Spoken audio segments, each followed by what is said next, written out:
وجہوں سے، وہ یہ ہے کہ میں نے یہ بات انشاءاللہ فلور آف دا ہاؤس پہ بھی کرنی ہے کہ جو ہارس ٹریڈنگ ہم نے پچھلے 2 مہینے کے اندر دیکھی ہے، یہ نہ صرف پارٹیوں کے لیے مشکل ہے بلکہ یہ ہمارے ملک کے لیے ایک بہت بڑی پریشانی بنے گی۔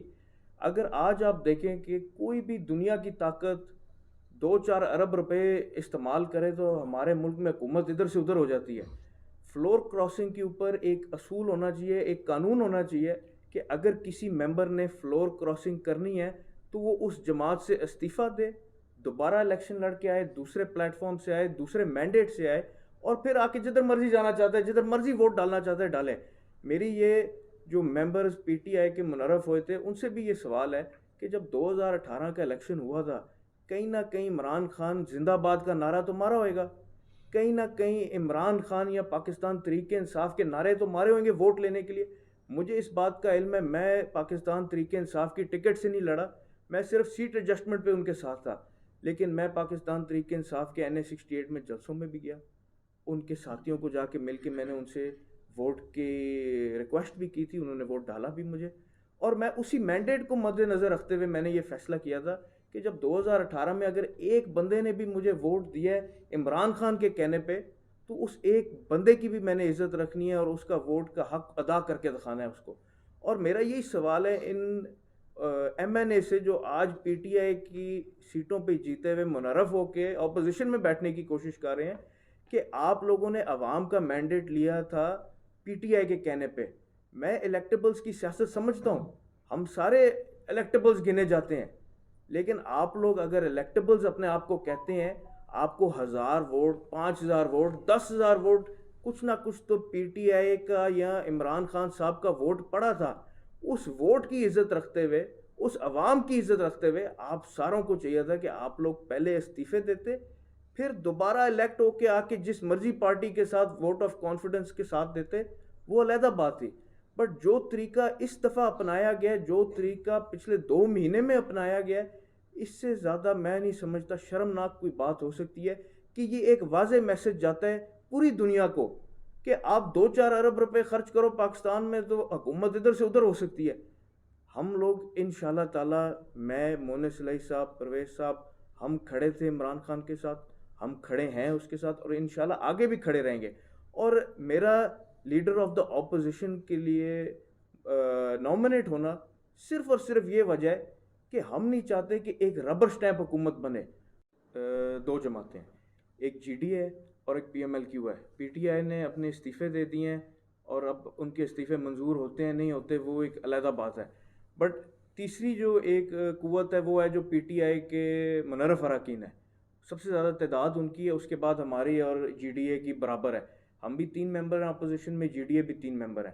اور بلوچستان عوامی پارٹی کے 1 ممبر ہیں جنہوں نے ساتھ نہیں دیا تھا، وہ اپوزیشن میں عمران خان صاحب کے ساتھ رہ گئے۔ اسی طرح ہماری پارٹی میں بھی جب یہ بات چل رہی تھی کہ فیصلہ ہونا ہے یا فیصلہ کب ہونا ہے، اکثر یہ کہا جاتا تھا کہ 5 لوگوں کی جماعت ہے، ان کو 3-4 ہفتے مشاورت میں کیوں لگ رہے ہیں؟ وہ ہمیں اس لیے لگ رہے تھے کیونکہ ہماری جماعت میں بھی اختلاف تھا۔ 2 ممبر تھے، میں اور مونس الہی صاحب، جنہوں نے کہا تھا کہ ہم نے پاکستان تحریک انصاف کے ساتھ رہنا ہے، ہم نے عمران خان صاحب کے ساتھ رہنا ہے، اور 2 ممبرز تھے جو دوسری سائڈ پہ جانا چاہ رہے تھے۔ اس وجہ سے ہماری جماعت میں بھی اختلاف ہوا، جس کی آج یہ وجہ ہے کہ ہم 5 ممبر تھے، اس میں سے 2 اس وقت گورنمنٹ بینچز پہ بیٹھ گئے اور 3 ہم اپوزیشن بینچز پہ۔ اسی طرح بلوچستان عوامی پارٹی میں ہوا، ان کے آئی تھنک 4 ممبرز تھے، 3 ان کے چلے گئے ہیں گورنمنٹ کے ساتھ اور 1 ان کے ممبر اس وقت اپوزیشن میں بیٹھے۔ لیڈر آف دا اپوزیشن وہ چنیں گے اور ابھی بھی وہ اسی پلان پہ چل رہے ہیں کہ انہوں نے اس میں سے کسی کو لیڈر آف دا اپوزیشن بنانا ہے، اور ہماری جماعت اگر امیدوار نہ کھڑا کرے تو اس کا یہ مطلب تھا کہ ہم اس امپورٹڈ حکومت کو اور ان کے امپورٹڈ اپوزیشن کو منظور کر رہے ہیں، اور یہ ہرگز نہیں ہو سکتا۔ اس وجہ سے ہماری جماعت نے مجھے ایز اے امیدوار کھڑا کیا ہے۔ اور نمبرز گیم کی جب بات کریں تو ظاہری بات ہے کہ پی ٹی آئی کے کوئی 20-25 ہیں منعرف اراکین جو اس وقت اپوزیشن میں بیٹھنے کی کوشش میں ہیں، لیکن اس عوام نے، اس ملک نے یہ دیکھا ہے کہ وہ وہی ممبرز ہیں جو سندھ ہاؤس میں بیٹھے رہے، یہ وہی ممبرز ہیں جو پیپلز پارٹی کے ساتھ، نون لیگ کے ساتھ، انہوں نے اپنے معاملات سارے طے کر لیے ہیں کہ اگلا الیکشن ان میں سے کسی نے پیپلز پارٹی سے لڑنا ہے، کسی نے نون لیگ سے لڑنا ہے، کسی نے مولانا فضل الرحمان صاحب کی پارٹی سے لڑنا ہے، اور اگر یہی آ کے اپوزیشن بینچز پہ لیڈر آف دا اپوزیشن کے طور پہ بیٹھیں گے تو ہماری ایک ڈمی حکومت ایک ربر سٹیمپ گورنمنٹ بن جائے گی. اس کے لیے ہم لوگ نکلے ہیں انشاءاللہ تعالی. ہم نے اللہ کے فضل و کرم سے امپورٹڈ حکومت کا بھی بڑا مقابلہ کیا ہے اور انشاءاللہ تعالی اس امپورٹڈ اپوزیشن کا بھی مقابلہ ہم لوگوں نے کرنا ہے. اگر کسی کے کوئی سوال ہیں تو وہ اس وقت نہیں کی جا رہی. ہماری طرف سے بھی جو گئے ہیں آخر ہماری پارٹی کے جو عہدیدار ہیں اس میں میں نہیں حصہ، کیونکہ میں نہ اپنی جماعت میں کسی بھی عہدے پہ بیٹھا ہوں. میں ایم این اے ضرور ہوں، بٹ ہماری جماعت کی لیڈرشپ جس طرح شجاعت صاحب پریزیڈنٹ ہیں، طارق بشیر چیمہ جنرل سیکرٹری تھے، اور باقی ہمارے عہدیدار ہیں پارٹی کے اندر، وہ آپس میں بیٹھ کے فیصلہ کریں گے کہ اگلا رائے عمل کیا ہوئے گا اس سارے کے اوپر. ہم نہیں چاہتے کہ وہی لوگ جو پیپلز پارٹی سے اگلا الیکشن لڑیں گے، جو نون لیگ سے اگلا الیکشن لڑیں گے، وہ بیٹھ کے اپوزیشن میں تقریریں کریں، کیونکہ وہ حقیقی اپوزیشن نہیں ہے. ان کی اندر سے جو ڈوریں مل رہی ہیں وہ ساروں کو پتہ ہے کس کس جماعت سے مل رہی ہیں. انشاءاللہ تعالی مقابلہ کریں گے، ڈٹ کے کریں گے. پہلے صرف ایک امپورٹڈ حکومت کا مقابلہ کر رہے تھے، اب ایک انشاءاللہ امپورٹڈ اپوزیشن کا بھی مقابلہ کر کے دکھائیں گے.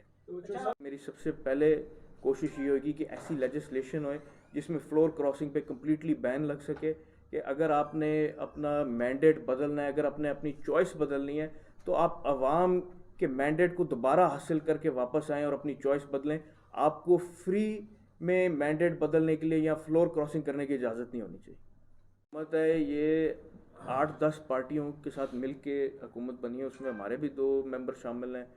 بلوچستان عوامی پارٹی کے بھی ممبر شامل ہیں. تو آئی ڈونٹ تھنک کہ یہ حکومت زیادہ دیر چل سکے گی، کیونکہ اختلاف بہت جلدی ان کے اندر آئیں گے. اور اس کے علاوہ عوام کا جو پریشر ان کے اوپر پڑ رہا ہے، یہ انشاءاللہ اس حکومت کی برداشت سے باہر ہو جائے گا.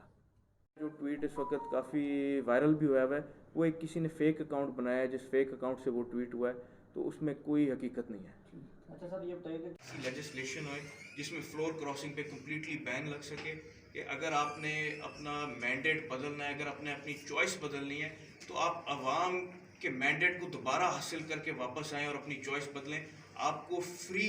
میں مینڈیٹ بدلنے کے لیے یا فلور کراسنگ کرنے کی اجازت نہیں ہونی چاہیے.